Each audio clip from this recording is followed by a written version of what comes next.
Nathan Caine is a mild-mannered introvert with congenital insensitivity to pain with anhidrosis, CIPA, working as an assistant manager at a trust credit union in San Diego. His co-worker Sherry Margrave is romantically interested in him, but Nathan is hesitant due to his condition and inexperience with women. At a bar with Sherry, Nathan encounters his middle school bully who calls him Novocaine. Sherry gets revenge for Nathan by tricking the bully into drinking a shot of hot sauce. The two then have sex. The next morning, on Christmas Eve, a gang of robbers dressed up in Santa suits, led by Simon Greenlee, rob the credit union. Simon murders Nathan's boss, Nigel, and takes Sherry as a hostage. Nathan impulsively steals a police car in pursuit of the car in which Sherry is being held, but he follows the wrong car and ends up in a confrontation with another robber, Ben Clark, in a restaurant kitchen. He eventually shoots Ben dead, but not before severely burning his hand while retrieving Ben's gun from a deep fryer.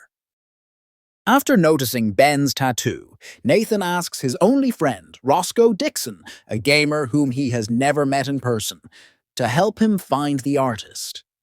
He successfully tracks down the artist, Zeno, and interrogates him for Ben's address, hoping to find Sherry. After a brawl, Nathan obtains Ben's last name from Zeno, and he calls a colleague to find Ben's home address using his loan documents. Ben's house is booby-trapped, and Nathan ends up stuck in a snare. In desperation, he calls Roscoe.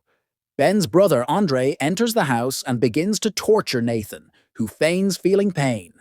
Roscoe arrives, and together they overpower and kill Andre. Police officer Mincy Langston and her partner Coltrane Duffy arrive at the house and arrest Roscoe, who has switched clothes with Nathan. Nathan locates Sherry and Simon at an auto shop and discovers she is Simon's adoptive sister and an accomplice to the heist. She originally intended to seduce Nathan to learn the bank vault code, but developed real feelings for him, and was horrified that Simon needlessly murdered her boss, Nigel. Simon tries to kill Nathan against Sherry's protests, but he is shot by an arriving Coltrane, while Sherry and Nathan are arrested. Simon in turn shoots Coltrane dead and wounds Mincy, escaping in the ambulance holding Nathan. Sherry frees herself from the handcuffs, and she pursues the ambulance while Roscoe drives a wounded Mincy to the hospital. After regaining consciousness, Nathan breaks free from the handcuffs and defibrillates Simon, causing him to crash. Having had enough of Nathan, Simon breaks his arm just as Sherry arrives. As he is about to kill Sherry, Nathan injects himself with adrenaline and kills Simon by sticking his exposed arm bone through Simon's jaw before falling unconscious, finally exhausted by his injuries. When Nathan awakes in a hospital 2 weeks later, he learns he has been sentenced to 6 months of house arrest and 5 years of probation instead of a lengthy prison sentence due to his saving the life of the police officer whose car he took to pursue Sherry.